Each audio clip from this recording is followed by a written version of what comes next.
Direct investisseur, la suite, nous sommes en compagnie par téléphone de Benoît Rousseau, trader pour compte propre, patron du blog Enlil. Bonjour Benoît. Bonjour Fabrice. Forte hausse des bourses européennes, le CAC, le DAX, c'est allé plutôt très vite, c'était plutôt surprenant. Est-ce que vous avez pu prendre le mouvement, Benoît? Alors oui, ça a été très vite. Alors j'ai pas du tout été surpris hier parce que j'ai pu acheter quasiment au plus bas de la journée. Et là par contre j'ai été surpris. J'espérais notamment sur le CAC 40 un repli beaucoup plus marqué. Hein. Je l'attendais vers les 4800, 4810 pour remettre au pot. Et on est descendu à 4840 et après on est reparti quasiment en ligne droite. Sur le DAX, ça a été exactement la même chose. Donc ce matin, en fait, je n'ai pas cessé d'aller essayer de courir après le train qui allait de plus en plus vite. Donc j'ai fait très peu de trades. Je crois que c'est la première journée où j'ai aussi peu tradé le matin. J'ai fait 3 trades. Bon, par contre, c'est des gros trades, donc ça compense un peu le manque d'agressivité. Mais bon, j'ai acheté vraiment sur des bougies haussières, j'ai pris pas mal de points, j'ai revendu pour prendre mes bénéfices sur un niveau qui paraissait intéressant, j'attendais un repli, il y avait un petit repli, j'attendais plus et hop, à chaque fois ça c'est reparti. Donc là je cours un petit peu après le train, mais bon c'est pas grave, on peut pas être parfait, hein. J'ai très bien pris hier matin et puis là je me fais un petit peu balader par le marché, mais bon tant que c'est des gains, il n'y a pas de souci. Mais vraiment là, ça va très vite, effectivement. On est à plus de 15 maintenant sur le CAC 40 qui a dépassé les 4900. On est de nouveau sur les 4907 points. Et du côté du DAX, 10 888 plus 1,63. Là, quels sont les niveaux que vous surveillez, Benoît, pour rentrer à nouveau sur ce marché? Alors, pour rentrer à nouveau, je vais mettre le DAX. Voilà, un petit peu zoomé parce que c'est pas très joli là comme ça. Voilà, donc alors sur le DAX, j'attendais les 10 760. On est à ceux qui regardent votre écran. Oui, là pardon, c'est un graphique 1 minute vraiment pour montrer la journée. Là, on a eu l'ouverture à 8 heures des futurs, ici il y a 9 heures ouverture de la bourse et puis là on a une bougie qui se crée toutes les minutes, hein. À chaque minute on a une nouvelle bougie qui se crée. Donc en fait je voulais essayer de vers 10 760.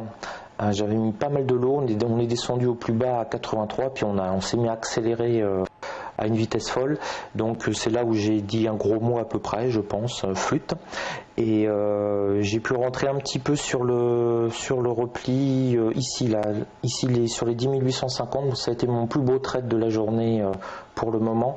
Ici j'ai fait ce qu'on appelle un breakout, c'est-à-dire que j'ai pris les points les plus hauts de la journée. Donc on était à 10 858 ici au point le plus haut, on a fait comme ça, on a été à 10 857. Donc un breakout, c'est si on casse le plus haut de la journée, généralement on a une accélération, et donc j'ai pu prendre cette accélération là en positionnant légèrement au-dessus de ce point haut là et de ce point haut là. Et quand on l'a atteint, on s'est mis un petit peu à accélérer d'une vingtaine de points et j'ai pu prendre un petit peu là vous coupez du coup quand la stratégie est validée, c'est l'aspiration en fait. Vous arrivez à couper assez rapidement, au bout de combien de points environ cette stratégie de breakout? Alors ça va dépendre en fait de la puissance du breakout. C'est-à-dire que parfois on le prend, c'est-à-dire que le plus haut était à 58, on va essayer de rentrer à 60, on est servi à 60, on voit 60, 61, 62, 61, 60, ça commence à hésiter. Là le risque c'est que le marché redescende, donc si on n'a pas un breakout violent, mais j'allais dire un breakout mou, c'est-à-dire qu'on casse le plus haut et puis on stagne un petit peu, comme je suis scalper, j'encaisse rapidement mes 1 ou 2 points.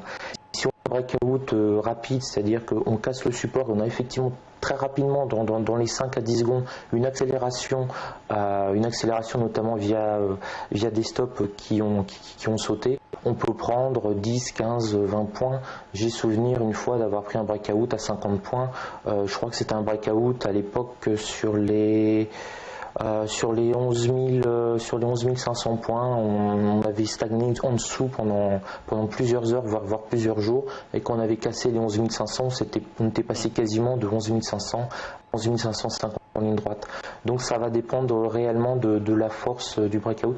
Mais on a tous en tant que trader des